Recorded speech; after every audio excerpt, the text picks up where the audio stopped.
Audiolivro A Ciência do Bom Viver. Capítulo 8. O médico como educador. O verdadeiro médico é um educador. Ele reconhece suas responsabilidades não somente para com o doente que se acha sob seu cuidado imediato, mas também para com a coletividade no meio de qual vive. Ocupa o lugar de um guardião, tanto da saúde física quanto da moral. É seu esforço não somente conseguir métodos corretos no tratamento dos enfermos, mas também incentivar hábitos saudáveis de vida e disseminar o conhecimento dos retos princípios. Educação nos princípios de saúde. Nunca foram mais necessários os conhecimentos dos princípios de saúde do que o são na atualidade, apesar dos maravilhosos progressos em tantos ramos relativos aos confortos e comodidade da vida, mesmo no que respeita a questões sanitárias e tratamento de doentes, e alarmante o declínio do vigor físico e do poder de resistência. Isso exige a atenção de todos quantos levam a sério o bem-estar de seu semelhante. Nossa civilização artificial está fomentada. Males que destrói os sãos princípios, os costumes e as modas se acham em guerra com a natureza.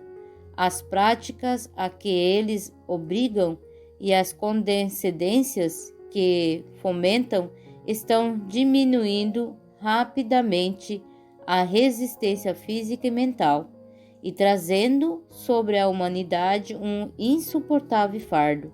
A imperança e o crime, a doença e a miséria encontram-se por toda parte. Muitos transgridem as leis de saúde devido à ignorância e necessitam instruções. A maioria, porém, sabe melhor do que aquilo que pratica. Esses precisam ser impressionados quanto à importância de tornar o conhecimento que tem um guia de vida. O médico tem muitas oportunidades tanto de comunicar o conhecimento dos princípios de saúde, quanto de mostrar a importância de colocá-los em prática. Mediante as devidas instruções, muito pode fazer para corrigir males que estão produzindo indescritível dano. Um costume que está lançando as bases de uma vasta soma de doenças e males. Mais sérios ainda é o livre uso de drogas venenosas. Quando atacados pela enfermidade, muitos se darão ao trabalho de descobrir a causa do mal. Sua principal ansiedade é verem-se livres da dor e do desconforto. Recorrem, portanto, a panaceias cujas reais propriedade eles mal conhecem. Os buscam um médico para neutralizar os efeitos de seu mal proceder, mas sem nenhuma ideia e mudar seus hábitos nocivos. Caso não citam benefícios imediatos, experimentam outros remédios e depois outro, e assim o mal continua. O povo precisa que lhe seja ensinado que as drogas não curam os doentes. É verdade que elas por vezes proporcionam alívio temporário e o paciente parece restabelecer-se em resultado de havê-las usado, e isso acontece porque a natureza possui bastante força vital para expelir o veneno e corrigir as condições ocasionadoras do mal. A saúde é recuperada, a despeito da droga, mas na maioria dos casos ela apenas muda a forma e o local da doença. Muitas vezes, o efeito do veneno parece ser vencido por algum tempo, mas o resultado permanece no organismo, operando posteriormente grandes danos. Com o uso de drogas venenosas, muitos trazem sobre si doenças para toda a vida e perdem-se muitos que poderiam ser salvos com o emprego de métodos naturais. Os venenos contidos em muitos dos chamados remédios formam hábitos e apetites que implicam ruína tanto para o corpo quanto para a alma. Muitos dos populares remédios patenteados e mesmo algumas drogas receitadas por médico desempenham seu papel em lançar as bases para o hábito da bebida, do apoio e da formina, os quais são uma terrível maldição para a sociedade. A única esperança de coisas melhores está na educação do povo, nos verdadeiros princípios. Ensine os remédios ao povo que o poder restaurador não se encontra em drogas, porém na natureza. A doença é um esforço de natureza para libertar o organismo de condições resultantes da violação das leis da saúde. Em caso de doença, convém verificar a causa. As condições insalubres devem ser mudadas e os maus hábitos corrigidos. Então, se auxilia a natureza em seu esforço para expelir as impurezas e restabelecer as condições normais no organismo.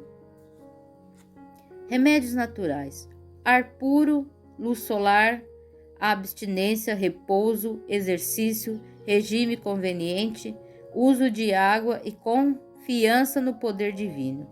Eis o verdadeiro remédio. Toda pessoa deve possuir conhecimento dos meios terapêuticos naturais e da maneira de aplicá-lo. É essencial tanto compreender os princípios envolvidos no tratamento de doença quanto de um preparo prático que habilite e empregar devidamente esse conhecimento. O uso dos remédios naturais requer certo cuidado e esforço que muitos estão dispostos a exercer. O processo da natureza para curar e construir e gradual isso parece vagaroso ao impaciente. Demanda sacrifício, abandono dos nocivas condescendências, mas no fim se verificará que a natureza, não sendo impedida, faz seu trabalho sabiamente e bem feito. Aqueles que perseveram na obediência às suas leis ganharão em saúde de corpo e da alma. Bem pouco é a atenção dada em geral. A conservação da saúde é incomparavelmente melhor evitar a doença do que saber tratá-la. Uma vez contraída, é dever de toda pessoa, por amor de si mesmo e por amor à humanidade, instruir-se quanto às leis da vida e a elas prestar a cuidadosa obediência. Todas precisam se familiarizar com esse organismo, o mais maravilhoso de todos, que é o corpo humano. Deve compreender as funções dos vários órgãos e dependência de uns para com os outros, quando ao funcionamento saudável de todos cabe a cada um estudar a influência da mente sobre o corpo e deste sobre aquele e as leis pelas quais eles são regidos.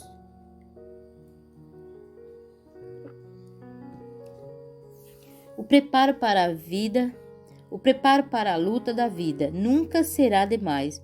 Lembrar que a saúde não depende do acaso, é resultado da obediência à lei Isso é reconhecido pelos competidores nos jogos atléticos e nas provas de resistência.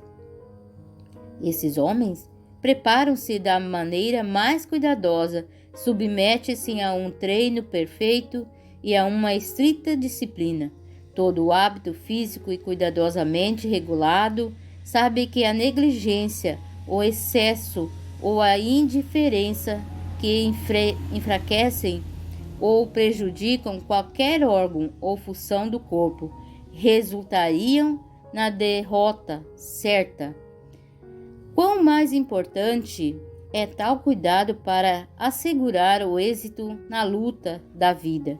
Não são batalhas de brincadeira aquelas em que nos achamos empenhados, estamos pelejando um combate do qual dependem resultados internos. Temos inimigos invisíveis e enfrentar. Anjos maus estão se esforçando para obter o domínio sobre toda criatura humana.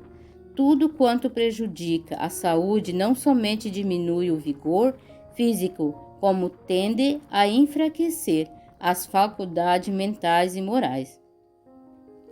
A condescendência com qualquer prática nociva à saúde torna mais difícil a uma pessoa discernir entre o bem e o mal, e então fica mais difícil também resistir ao mal.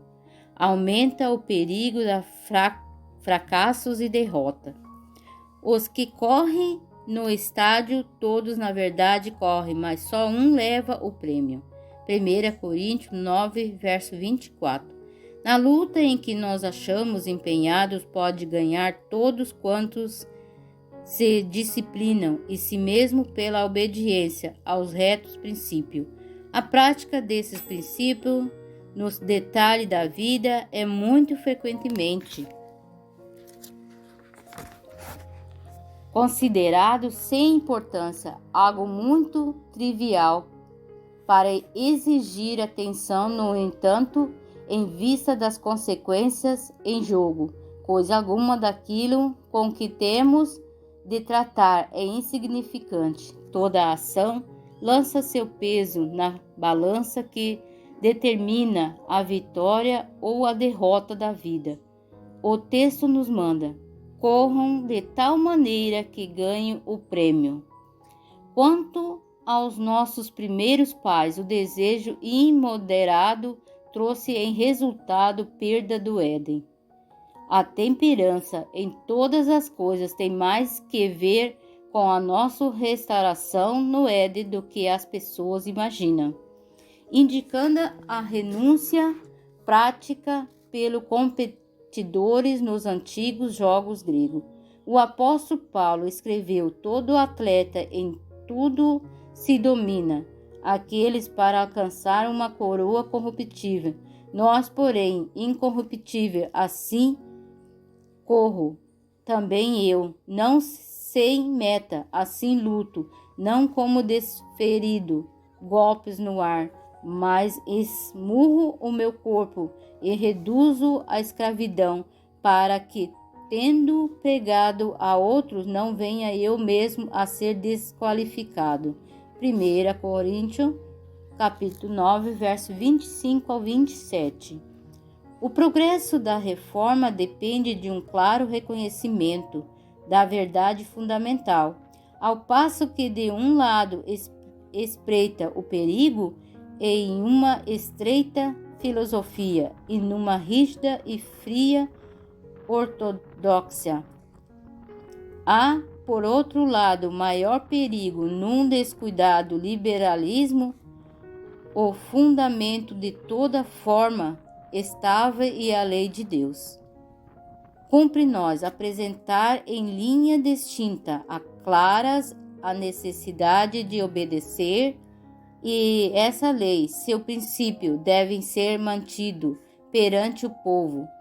Eles não tão eterno, inexoráveis como o próprio Deus.